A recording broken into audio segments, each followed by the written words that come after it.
I'm a low-grade omega. I've never been a good person, and because I was broke as hell, I faked my way into a relationship with a rich young alpha. After I got the money, I bailed. But I accidentally got pregnant and ran back to the lowers. When he finally caught me, the alpha stared at me coldly. The baby's mine. You can get lost after you give birth. His scorching breath nearly devoured me. Julian slammed me against the glass door, my palms squeaking as I braced myself against the surface. Tears spilled from the corners of my eyes, and he lapped them up. You're so good for me, baby. A shiver ran down my spine. I heard him chuckle as his canines pressed against my gland, a jolt running through my nerves. His pheromones were so thick I felt like I was drowning. He lifted me, slick and soaked, into his arms. My breath caught in my throat, and I woke up with a gasp. I sat up, clutching my belly and wiping the hot sweat from my forehead. God, this was so annoying. Another one of those dreams. I changed my pants, then went to the bathroom to wash the ones I'd soiled. My place was a tiny studio, maybe 300 square feet in total. It was small, but more than enough for just me. The lowers was a rough neighborhood. The buildings were old and crumbling, and compared to the heights, you could pretty much call it a slum. The crime rate was way worse, too. You could still hear people shouting and fighting outside late at night. I hadn't been back in a long time. Even as an omega, I used to be able to strut through this area without a problem. But not anymore. It had gotten even more chaotic, and my current condition made things inconvenient. Even a baggy t-shirt couldn't hide the curve of my stomach. I sat on the edge of the bed, feeling deeply frustrated. It had been 4 or 5 months since I'd come back. I didn't consciously think about Julian, but in the dead of night, I couldn't help but crave what we used to do. Back then, he was so rough with me I'd end up in tears. Thinking back on it now didn't make it seem any better, but it still felt like it wasn't enough. Damn it, I was seriously losing my mind. I missed his pheromones, the soft words he'd used to coax me, the fierce and rough way he'd force me. I missed everything about him. The more I thought about it, the more pissed off I got. Sometimes I even felt like crying, which was definitely not normal. The next morning, I threw on a big jacket and went to our neighborhood's local clinic. The doctor at the clinic was a handsome alpha. When he saw me, he put down what he was doing and led me to the break room. What's wrong? Not feeling well? I was a little embarrassed to bring it up. Dr. Evans, my emotions have been really unstable lately. I didn't think I actually missed Julian, or that I was so madly in love with him that I'd get these sudden urges to cry, my heart aching with a strange regret, thinking I should have just been straight with him from the start. Seeing how anxious I was, he placed his hands on my shoulders, his touch gentle but firm. Let's sit down and talk. After I sat, he poured me a cup of hot water. How have they been unstable? I clutched the cup, trying to be tactful. I've been thinking about my previous alpha. His gaze dropped to my stomach. The baby's father? I froze for a second, then nodded. Dr. Evans's voice was steady and reassuring. Don't worry. This is a common symptom for pregnant omegas who lack their alpha's pheromones. In the past, if it wasn't managed well, it could be a huge problem, but now we can use pheromone extracts to suppress the urges and soothe your emotions. Or he hesitated for a moment. You could find a trustworthy alpha for a light scenting to calm your agitation. If you don't mind, I could help. If an alpha isn't careful with the amount, it can cause an allergic reaction. It was a rejection caused by the residual pheromones from the alpha who had marked me. I didn't know whether to feel relieved or worried. If I just tough it out, will it affect the baby? Dr. Evans answered honestly, as long as you're getting enough nutrition, it usually won't have any major effects. The main issue is that it'll be turbulent. You'll be very uncomfortable, and it's highly likely your body will be worn down. While these are just probabilities, you still need to take it seriously. He sighed. That's why I suggested you not keep it in the first place. These were my concerns, but he trailed off, leaving the rest unsaid. But I had refused. I grew up in a group home in the lowers. Earlier this year, a gang of squatters broke in and robbed the place, injuring a lot of people. Among them were a younger kid I looked out for and an omega girl whose gland was damaged. They were the most seriously hurt. The local charities here are corrupt. They gave a little money, but it wasn't nearly enough for the surgery, let alone the aftercare. So I set my sights on the son of a big shot who often came to the lowers to do charity work. It was only after I hooked up with Julian that I found out the big shot was just one of his family's subordinates. Julian's status was far more prestigious. At first, I just wanted some money. I had no intention of getting emotionally involved. Who knew he'd be so much more innocent than I expected? He'd blush just from holding my hand. The thought brought a sudden sting to my nose. I quickly composed myself and gave an embarrassed smile. It's a free baby, what can I say? Dr. Evans, you don't understand. My alpha was the most handsome alpha I've ever seen. Realizing he was an alpha too, I quickly added, no offense, you're a close second. It didn't really sound like a compliment. I gave a sheepish laugh. Dr. Evans laughed too. It's fine. My pheromones will only be enough to gently soothe you. Not too much, I promise. No need to bite the gland, and no intimacy required. Dr. Evans had always been professional and polite. Since he put it that way, I didn't see any reason to be difficult and nodded. But the moment he released a tiny bit of his pheromones, my body rejected it violently. My face went pale instantly. Dr. Evans frowned. I really don't recommend medication unless it's absolutely necessary. The drugs were too damaging to an omega's glands. If possible, your alpha's pheromones would be best. I used to get into fights and I always came here to get patched up. Over time, Dr. Evans and I got to know each other. I had disappeared for almost a year. They didn't know what I'd been up to or who I'd met, only that I sent money back on time. They had no idea who my alpha was. Getting my hands on his pheromones was going to be tough. Besides, I hadn't exactly left on good terms. I wouldn't dare show my face in front of him. This was a mess. I guess I'd just have to bear it. Eat more. I did care about my own body after all. After leaving the clinic, I shoved my hands in my pockets and headed for Rico's place for a meal. He'd severed the tendons in his hand. Luckily, they were reattached, but he probably wouldn't be able to draw again. He'd seen a doctor at a big hospital in the Heights who said another surgery might let him draw again, but the success rate was low and the cost was high. I had transferred him a chunk of money, but Rico refused to take it. I had to get tough with him before he finally accepted it, but he still hadn't gone for the surgery. I had the director of the home pay for his and the girl's first surgeries. No one dared to ask where that money came from. He always felt like I'd sacrificed a lot for them, but I hadn't. It was Julian who spent the money and lost his innocence to me, even if he was a monster in bed. I wasn't far from the clinic when my phone rang. Leo, man, I'm starting dinner. When are you gonna get here? I answered lazily, what's the rush? Rico was my brother. We always had each other's backs. We were practically family in the lowers. Head just waiting on you. Almost there. As I spoke, I stopped short, my gaze sharpening as I looked across the street. The lowers was a chaotic place, full of vagrants who would follow people. But I wasn't someone to be messed with here. Most people knew better than to follow me. Yet I could feel a piercing stare locked on my back. A sense of danger put me on high alert. But when I looked, it was just a street full of hurried pedestrians. No one looked out of place. I picked up my pace, leaving the street behind me. The sound of footsteps behind me was intermittent, sometimes there, sometimes not. My heart tightened, and I gripped the folding knife in my pocket. I quickly ducked into another alley. As the person entered behind me, I spun around and slashed with my knife. But they were clearly prepared. In just a few moves, they disarmed me. They didn't get away unscathed, though. I landed a solid kick. The man took a step back and didn't press forward. Instead, he bowed his head respectfully toward the space behind me. Sir. My pupils contracted. I whirled around. It gets dark fast in the lowers, and the sky was already dimming. A devastatingly handsome man walked in from the other end of the alley. He was tall, dressed in a sharp, expensive, custom-tailored suit with a light trench coat over it, exuding an air of extraordinary nobility. But his presence was intimidating, his deep-set eyes cold and sinister. The look he gave me was icy and merciless. It was a familiar face, but the gentleness was gone. The man's innate aristocratic air was completely out of place in this environment. It was as if the grimy alley had brightened just by his presence. My breath hitched. Julian? I choked out. His cold gaze fell to my stomach, his expression unchanging.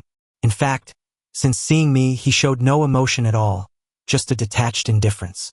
I, on the other hand, was blushing furiously, a mix of excitement and terror.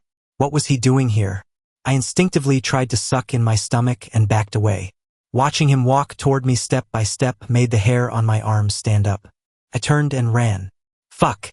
If he catches me, I don't know how I'm gonna die. A chill shot up my spine. This was not how I ever imagined reuniting with Julian. Suddenly, several large men blocked my path. When I turned back, Julian, in his leather shoes, was already closing in.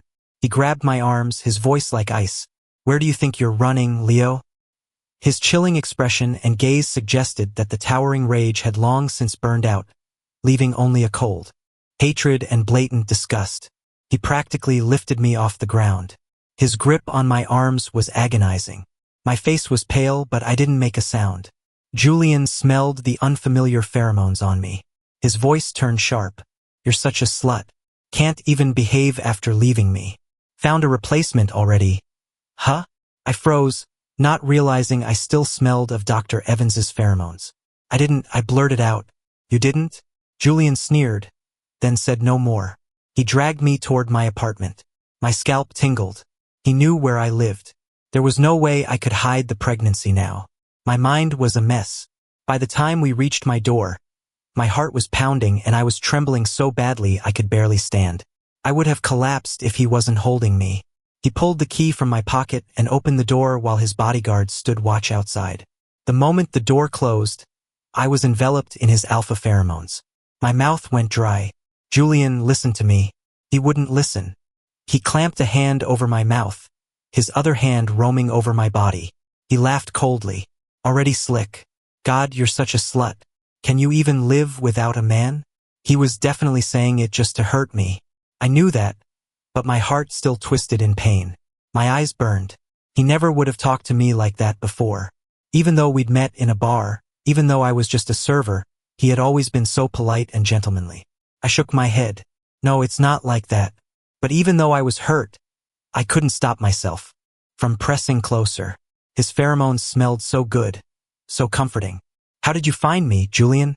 He didn't answer, nor did he ask why someone who was supposed to be dead had reappeared in the lowers.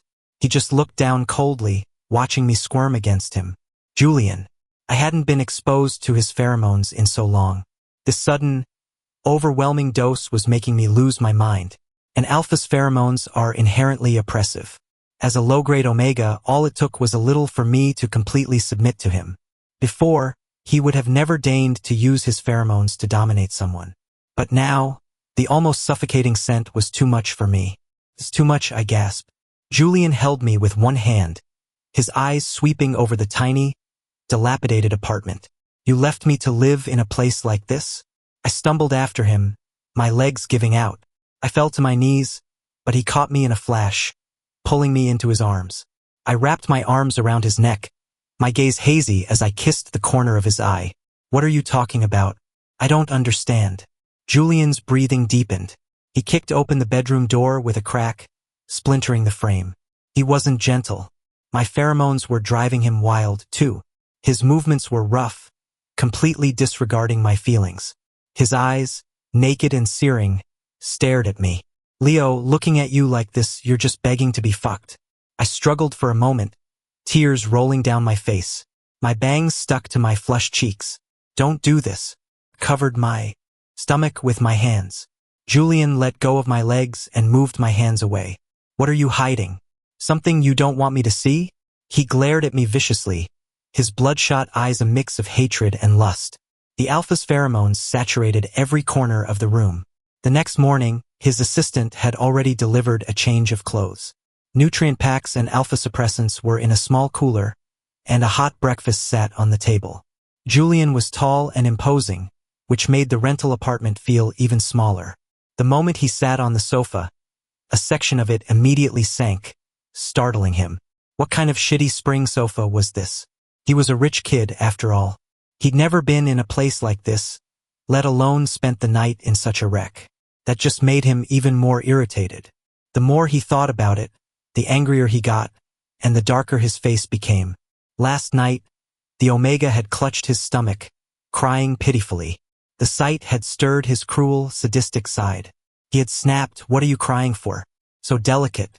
Julian had wanted to say more hurtful things, to do more cruel things, to unleash all the anger in his heart. The deception, the disappearance, the abandonment, none of it was forgivable. Julian was still filled with hate, but he wasn't a completely reckless alpha, and he knew not to go too far. Amid his frustration, there seemed to be other emotions at play. He had only entered me shallowly. He stood by the shabby window and had just lit a cigarette when the battered bedroom door creaked open. He instinctively crushed the cigarette and looked over, barking, "What are you doing out here?" My face was flushed, but my legs were weak. "I'm hungry," I said softly. Julian's jaw tensed. "There's breakfast on the table," he said impatiently. When I didn't move, he sneered, "What, are you waiting for me to carry you and coax you to eat like I used to?" I forced a placating smile. "No, I just wanted to eat breakfast with you." Julian crushed the cigarette in his hand into dust. "I don't fall for that act anymore, Leo. I'm telling you, I came here for what's in your stomach, not for you.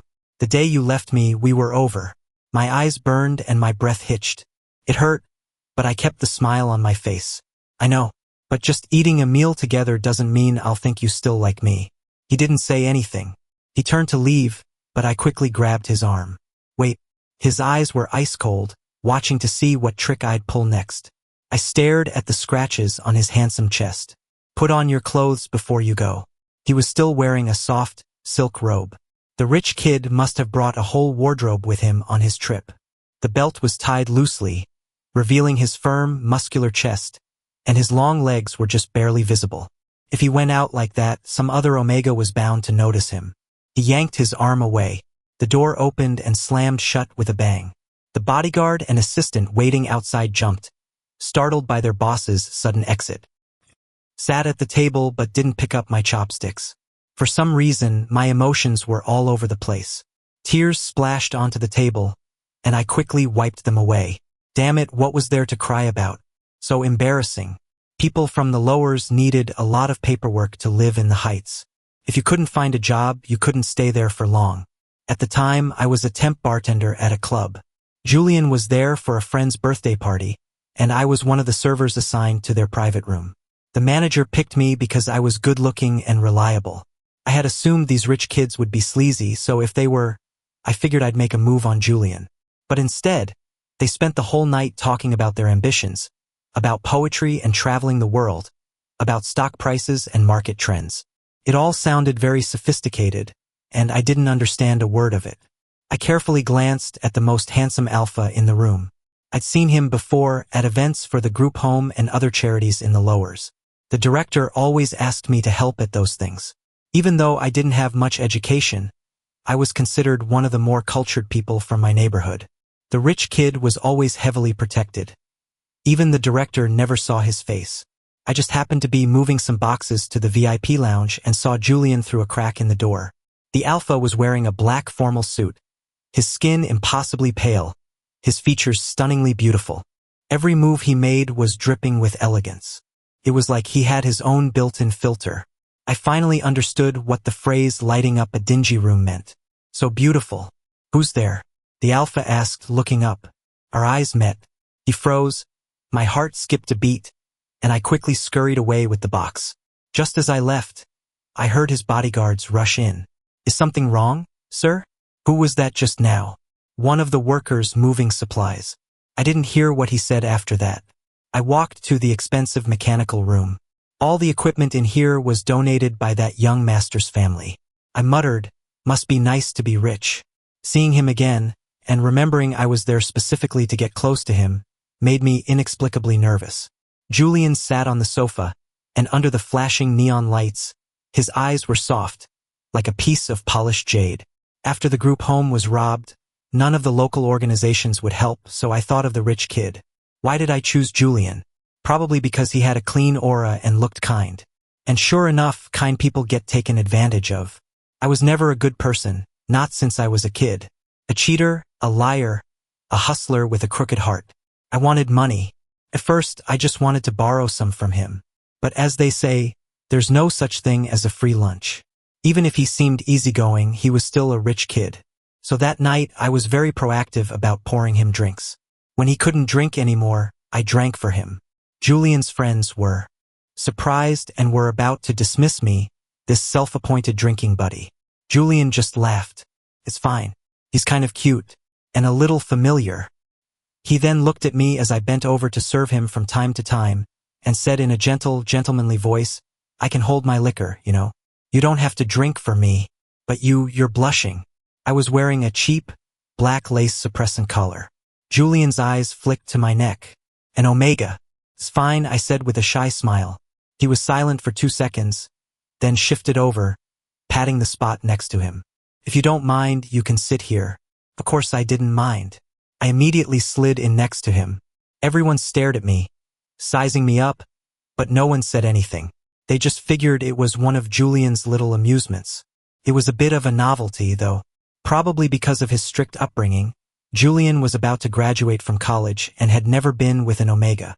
It was impossible for an attractive alpha not to have suitors, especially not Julian. But now he was letting someone so ordinary sit next to him. It was impossible not to stare. Luckily, his friends were decent guys. Their scrutiny was restrained, and they didn't give me a hard time. We played a drinking game, a game of luck. Tonight, Julian's luck was bad. He lost a few times, and before he could even reach for his glass, I'd grab it and down it in one go, raising my eyebrows at him with bright eyes, as if seeking praise. Julian couldn't help but laugh. Out loud. I really can hold my liquor. You don't need to help me. Oh, I said. Later, he drank a few glasses. The topics they discussed were over my head, but they weren't exactly state secrets. When Julian got up to use the restroom, I followed him. At the restroom door, the alpha looked at me, exasperated. Are you going to follow me inside? I stumbled and fell against him. It was a clumsy move, but he instinctively wrapped an arm around my waist. His body tensed. The clean scent of ebony and rose filled his nose, weaving around him. Julian felt himself getting hotter. He knew he should let go, but his arm only tightened around me. He suddenly clutched his neck. Sorry, my rut is starting. It was because of my omega pheromones, but Julian felt that if his rut hadn't already been close, a little bit of pheromones wouldn't have triggered it early. So it was his own fault. I'll call someone to take you home, he said, his brow furrowed. For now, go into the restroom and lock the door. Julian couldn't guarantee my scent wouldn't attract the wrong kind of attention. His gaze on me grew deeper. I threw my arms around his waist and pushed him into one of the stalls. He froze for a moment, his voice hoarse. What are you doing? I tilted my head up, my face hot and red. I'll let you bite me. I ripped off the lace collar, exposing my neck to him. A temporary mark. Julian's Adam's apple bobbed. His dark eyes fell to the pale column of my throat, and without hesitation, he bent his head and bit down. My pupils shrank as I was plunged into a world of ice and fire. Our pheromones mingled and tangled, the scent of ebony and rose steeped in wine. In my days, I thought, no wonder he said he could hold his liquor. He called for a car to pick us up and left with me in his arms. In Julian's mind, a newly marked omega couldn't be separated from their alpha. It was too dangerous. But in the car, I hooked my arm around his neck and slowly moved closer. He was hot and uncomfortable. Finally, he took off his jacket and draped it over me, whispering, I'm sorry. I'll take you to the hospital. I grabbed the collar of his disheveled shirt. Can I go home with you? Fearing he hadn't heard me, I pressed my lips to his ear. Can I go home with you? The meaning of those words was obvious. When we got to Julian's place in the city, the moment we walked in, our pheromones spilled out uncontrollably. I was drunk and flushed from the alpha scent. He couldn't resist pressing a kiss to the corner of my lips, and from there, things spiraled. But after he pushed me onto the bed, Julian suddenly came to his senses. He pulled the covers over me. I blinked my wet eyes at him. What's wrong? He kissed my gland. I'm sorry. Then he got up and left. With his weight gone, it felt like the alpha had taken all the warmth with him. I shivered. My eyes roamed around the room. It was so clean and beautiful. I had seduced this rich kid with my pheromones. Thinking about his reaction, I curved my lips into a smile. How interesting. That night, I was sound asleep when I felt something licking my neck. I hummed a few times and sank deeper into sleep. Felt so good. A faint scent of wine, light and fruity with a hint of flowers. The next morning, we woke up staring at each other in bed. I'm sorry. I want money. We spoke at the same time. He looked stunned. What? I was a little embarrassed. If I said I want money now that you've marked me, would you think I'm a bad person? Julian instinctively shook his head. No, he hadn't been able to sleep last night and had come over in the middle of the night. An alpha in rut, even with just a temporary mark, feels possessive of an omega. Holding me, he had slept soundly.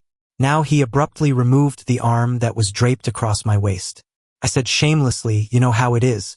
After an omega gets marked, they get really dependent on their alpha. I'll probably have to quarantine for a couple of days. If I had some money, I wouldn't have to work at a place like that. So I hope you can compensate me for my lost wages. And of course, you're the first one to ever mark me. I'm clean, don't worry. My heart was pounding as I so brazenly asked for money. I was afraid he'd beat me up and throw me out. But Julian was silent for a moment. Okay, I'll transfer it to you right away. I'm not sure how much is appropriate. Is $30,000 enough?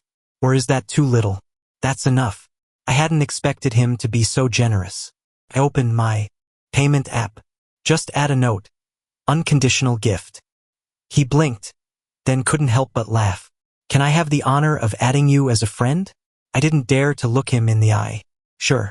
That day, not wanting him to feel like he'd gotten a raw deal, I let him bite my neck one more time before I left. I went back to my tiny basement room, my mind full of Julian.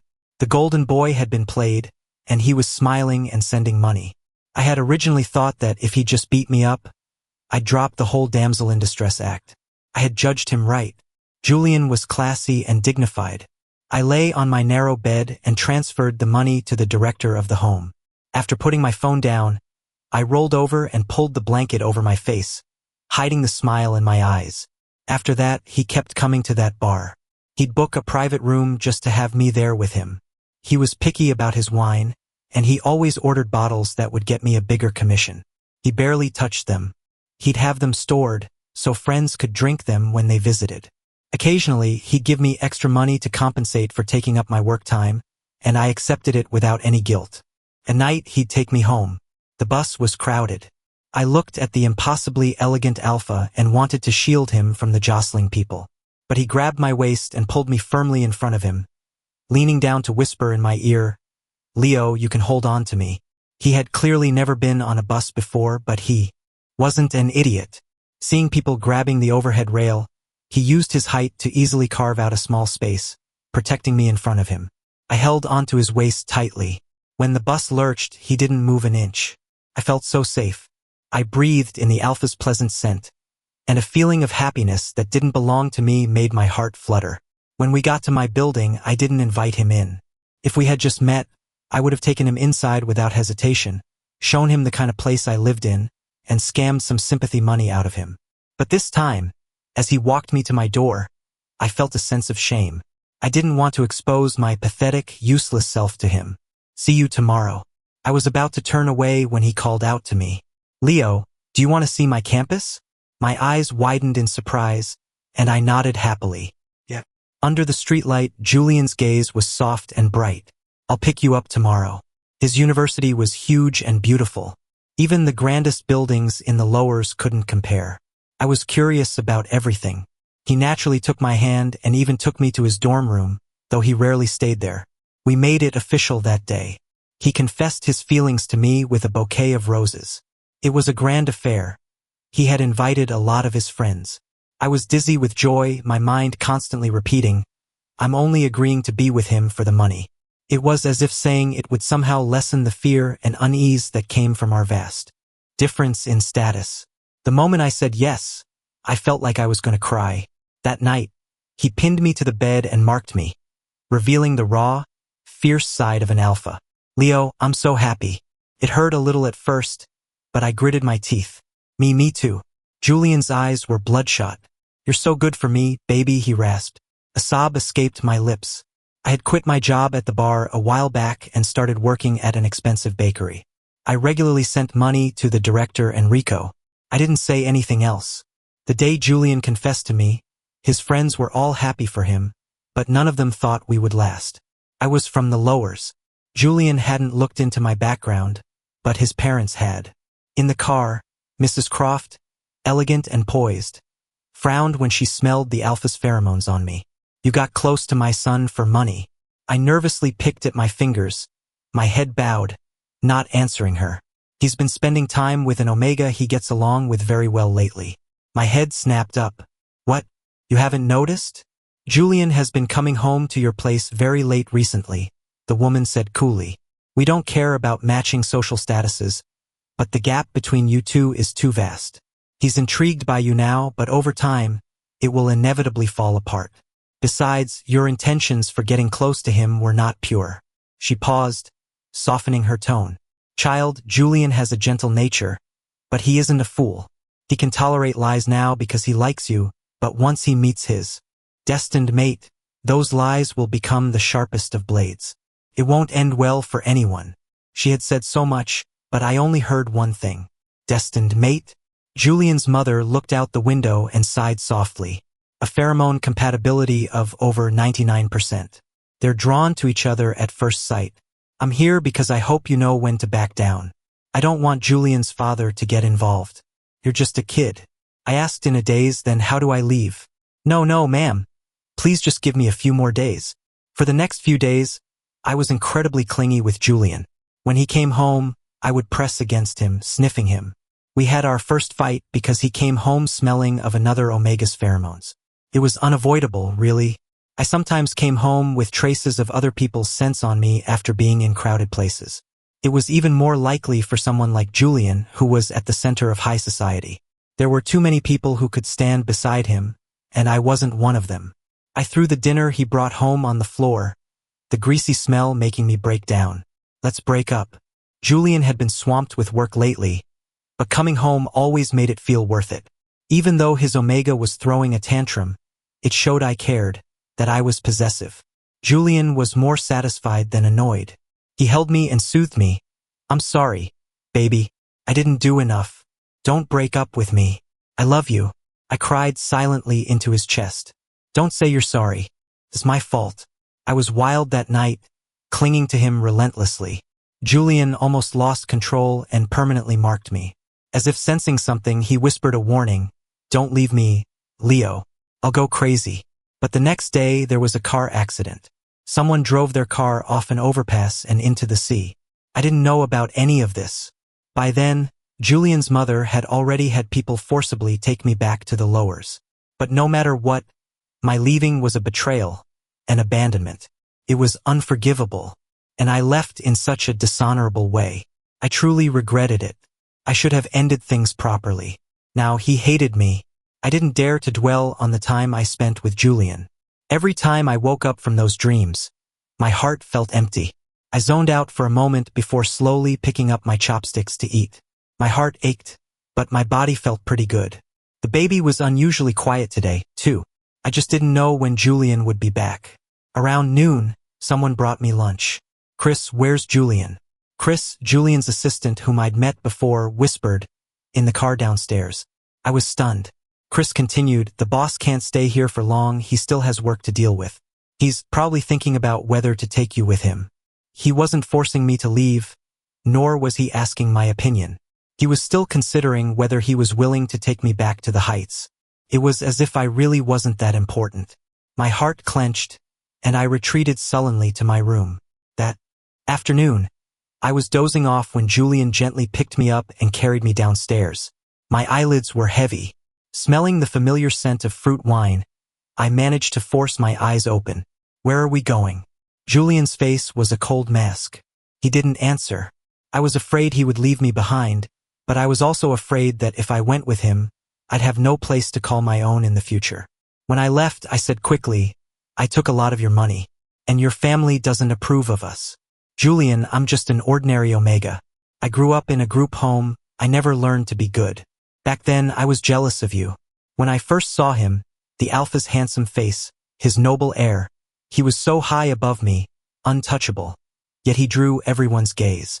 I'm a bad person, I said, the words feeling rough in my throat. I deliberately used my pheromones to seduce you. Even if you had permanently marked me back then, I would have just thought it was a good deal. That's the kind of shitty Omega I am. The alpha suddenly stopped walking. In the narrow alley, we were surrounded by his men. He glanced down at me, then continued walking, his jaw tight and sharp. Are you telling me all this to make me go soft on you again? It won't work. You're coming with me. After the baby is born, you can get lost. My nose stung, but perversely, a warmth spread through my chest. He had gone soft on me. Otherwise, I wouldn't have even had the chance to say all that. We got back to the Heights around 6 or 7 in the evening. We took a private jet, so it was fast. I was exhausted and slept deeply. Julian carried me into a room. The nutritionist and doctor who had been with us came in to give me a quick checkup. Once they confirmed everything was fine, they left one by one. Julian was tired too. He had a cup of coffee and went to the study to continue working, catching up on everything he'd neglected. He ignored a call from his father but sent a message to his mother. After that, his father didn't call again. When he finally finished a portion of his work and came out of the study, he saw the round-bellied Omega standing barefoot at the door. Startled him. I jumped, startled too. I had been hesitating whether to knock when Julian suddenly opened the door. The alpha's brow furrowed. He scooped me up and carried me back to the room, his face cold. Why aren't you wearing shoes? Trying to make me feel sorry for you again? Julian was furious. Leo, I don't love you anymore. All I care about is my child. I know, I said quickly. Don't worry, the baby will definitely be healthy. I've had checkups. Julian suddenly got even angrier. He placed me on the bed. Right.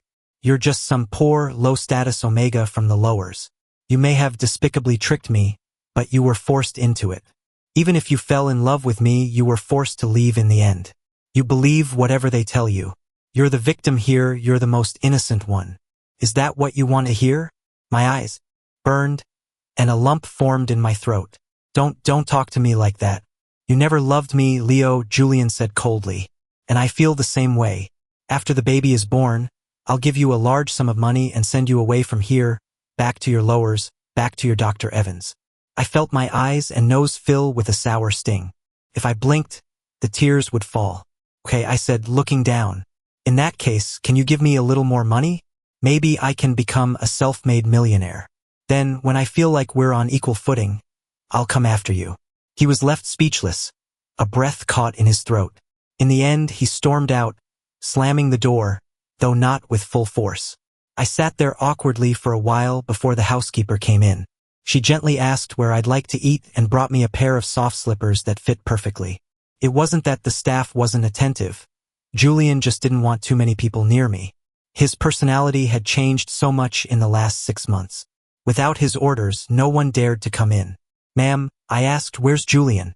He's in the greenhouse downstairs. I want to go see him. The housekeeper said gently, the young master said you should eat first. Okay, I replied. Not long after I finished eating, Julian came back. I ate too much, I said, sneaking a glance at the person ignoring me. The little one inside is kicking me. The alpha went into the bathroom, uninterested. The baby was an accident. He wasn't that attached to it.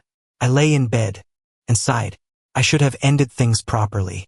Just disappearing like that, without a word, no one could accept that. I thought there was no future for us, that Julian would eventually hate me for my manipulative approach, so I took the money and ran. I really did run because I wanted to get as much money as I could at the time. I knew my place. I didn't want to get in the way of Julian finding his destined mate. And I was selfish enough to take the money he gave me and go back to the lowers. Even after giving a chunk of it away, I had enough left to live comfortably for a while. When Julian came out of the bathroom and got into bed, I slowly slid over into his arms, then shifted to sit on top of him. Do you want to? I asked, my face blushing. Julian frowned. Get off. He wasn't an animal. Last night was because he was furious, okay, maybe a little bit of an animal, but he had consulted a doctor beforehand, and it was safe. I took his hand and placed it over my heart. Husband, I've missed you so much. His Adam's apple bobbed violently. He looked at me on top of him. I was still thin, but my complexion had improved over the last 2 days. I looked good. Julian wasn't happy about that. He was supposed to be tormenting me. His hand moved slowly downward, his grip firm, and then he guided me to lie beside him. Get some sleep, and don't call me husband. I lay down and reached out to grab his hand. Husband. Julian sucked in a sharp breath. He wouldn't let me go out, so I spent my boring days watering the plants in his greenhouse. He had so many different kinds of roses. They were beautiful, but mostly, I just lay on the sofa and stared into space, not really thinking about anything. These past few days, Julian had been leaving early and coming home late, barely speaking to me.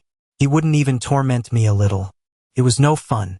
Tonight, when he came home, I happily went to greet him, but then I smelled another Omega's pheromones on him. A sweet, caramel scent. It was familiar. My face changed, and I stopped in my tracks. I gave him a strange look. I managed to hold my tongue, but as he got closer, I quickly said, "My stomach feels a little weird. I'm gonna go lie down. No need to call a doctor." I turned and walked away. Julian's expression didn't change. Back in the bedroom, I stared at my phone for a while. Rico sent me a message asking how I was doing. I had messaged him to explain why I didn't show up for dinner that day, and I'd let them know I was leaving. I sent a half-hearted reply, a deep sense of helplessness washing over me. When Julian came in after his shower, I was already asleep. This time, I didn't move toward him. There was enough space for 2 more people between us. "If you have another Omega, can you let me go?" After I said it, I felt a pang of regret. Why couldn't I just be softer, say a few nice things to coax him? After a long moment, Julian said, "Oh." What was "oh" supposed to mean? So, should I leave tomorrow or right now? Scrambled up, ready to get out of bed. Julian sat up and snapped, "What are you doing in the middle of the night?" I took a few deep breaths and turned to face him. "Then what do you mean?" "Yes, I was wrong. I shouldn't have left without a word." "But Julian, are you completely blameless?" Julian froze. "Yes, I was wrong." This time it was my turn to be dumbfounded.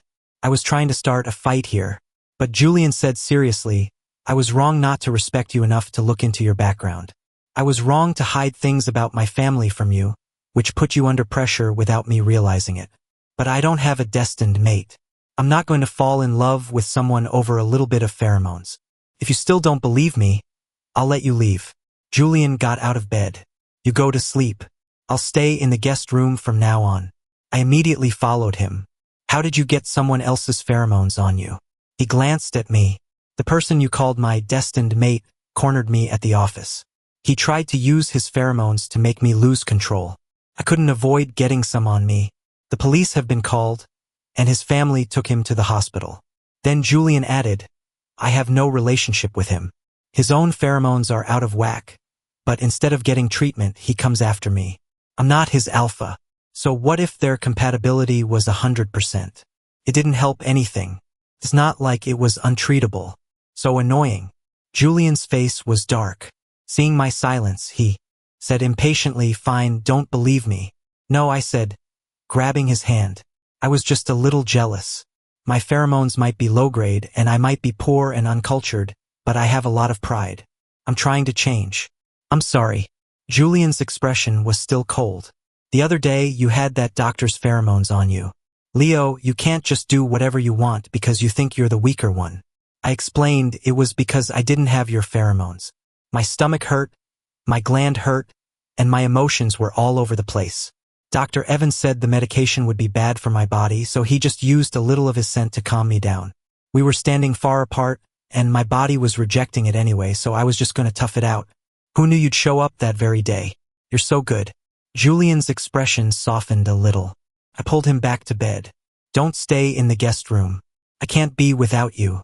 As I said it, my face grew hot, but I kept going. "When you're next to me, I sleep better." Julian's expression was neutral, but at least it wasn't scarily cold anymore. Unconsciously, I had been here for 2 or 3 months. As my due date approached, Julian stopped working overtime and came home on time. He looked thinner, and I didn't know what he was worried about, but at least his muscles were as firm and strong as ever. Very nice to touch. At night, when we were in bed, I would always ask him things. "When did you find me? Were you really angry back then? Did you ever think about getting revenge? Did you ever think it was better that I was gone? Jules, do you still love me?" I'd ask one of these questions every few days, and he would answer with a decent amount of patience. "A month before I came for you. That Dr. Evans guy has bad intentions. You're not to see him again." Furious.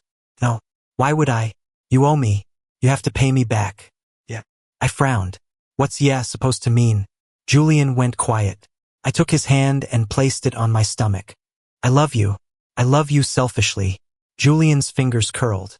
He pulled me into his arms and said softly, I know. The day the baby was born, I lay in the hospital bed, my hair stuck to my face, and asked him tiredly, are you still going to kick me out? Julian held my hand, his eyes red and glistening with tears. He choked out, I'm sorry, baby. It had just been angry words. Asking him now was just twisting the knife. I did it on purpose. I fell asleep. His parents came to visit. Mr. Croft looked displeased, glanced at the wrinkled baby, and let out a heavy sigh. Julian's mother was much happier. The car accident had just been a warning from his father to Julian. Leo's disappearance had sent Julian into a depression for a while, but after he thought things through, he knelt before his mother. Mom, I really like him. Leo is a good person. He's my omega. Mrs. Croft pulled her son up. Jules, your status means you can have anyone you want, but you can't just have someone with nothing, not without giving yourself a voice in front of your father. So Julian never stopped working. In the month before he found Leo, he had secretly visited the lowers a few times. He watched him wearing cheap t-shirts and shorts, flip-flops on his feet, laughing and throwing an arm around his friends. It made him so angry. But during those movements, the curve of his stomach was impossible to hide. His friends warned him not to add to his burdens. Leo would get a little upset. This is a happy surprise. I hit the jackpot. Don't say things like that. But he also had friends who supported him. The beta with the injured hand would smile foolishly and say, I'll take care of you both. That made Julian even angrier. Sometimes, Leo would see something that would make him suddenly start crying. Then he'd lock himself in his apartment for days. He got thinner and thinner as his belly got bigger. Julian couldn't wait any longer. He decided to just take him away. They'd figure out the rest later. At least with him, Leo wouldn't be worse off than he was now. The baby was a girl. The doctors said she was very likely an omega. She was unbearably cute. Julian's father would hold Chloe in his arms while he worked, and sometimes, during unimportant meetings, he'd keep her by his side. Then, when Mrs. Croft came to pick them up, he would complain that Julian and Leo were irresponsible for always leaving the baby with him. Mrs. Croft, with a cool expression, would pick Chloe up. If you don't want to watch her, I will. Saves me the trouble of coming to get you both before I'm even done with work. Mr. Croft would put a hand on her waist. I'll do it. He glanced at his wife's expression and breathed a sigh of relief. They were a so-called destined pair, but their relationship had always been lukewarm. He was used to being domineering and controlling. It was only after Julian got married that their own relationship had started to thaw. With the baby gone, I didn't really miss her much. My main focus was on self-improvement. I opened a few bakeries and learned about investing. After I made some money, I donated to the group home and invested in the lowers myself. Believe it or not, I made a huge profit, though it was mainly because policies in the lowers were changing. Security and other issues had improved a lot. When Julian got home from work, I would jump up from the sofa where I was studying. The moment he opened the door, I'd run and leap into his arms. Husband, you're home. Julian would catch me, his eyes smiling, and press a kiss to my cheek. One day, I suddenly remembered our reunion, how he seemed to be holding a cigarette between his fingers. But I never saw him smoke after that, so I didn't think much of it.